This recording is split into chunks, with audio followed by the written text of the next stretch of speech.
Здравейте, казвам се Стоян Чолаков. Фирмата ми е Чолаков Транс. Занимаваме се с извозване, изкопни дейности и всичко свързано с строителството. Преди 10 години разбрах за такючи и реших да го закупя. Модела беше 145 TB, такючи 5 тонно. Уникално добра машина, много издръжлива. Просто нямаше никакви забележки. С нея работихме може би 5-6 години. След което се насочих към едно ново такюче да вземем, защото съм доволен от тази марка. TB 257 FR. Предното окачване тук е съвсем различно, не е като останалите.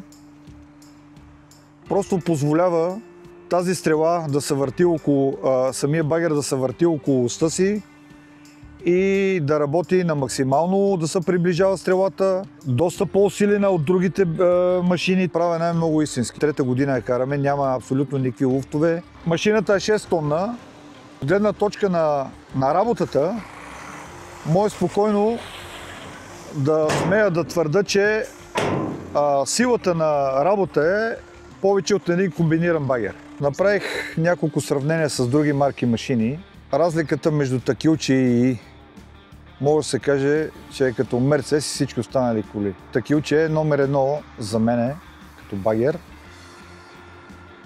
който някога е изкарван на пазара. Много здрава машина, не се троши.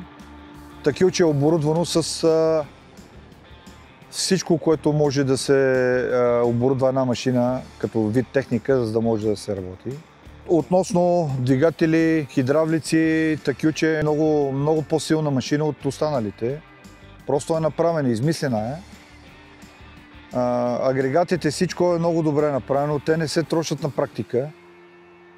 Физически аз това го имам от близо 3 години вече. До сега не съм имал абсолютно никакъв проблем.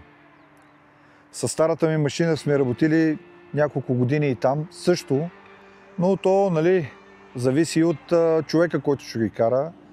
Иска си обслужване машината. Много е важно да има фирма, която да обслужва тези машини. И аз се спрях не случайно на НКМ България, защото имат много добър сервис и сме много доволни от обслужването.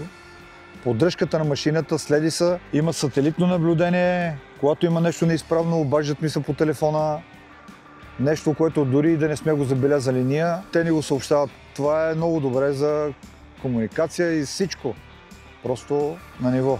Имах моменти, които трябваше да се копат едни къщи горе в планината. Основата беше от ронлива скала.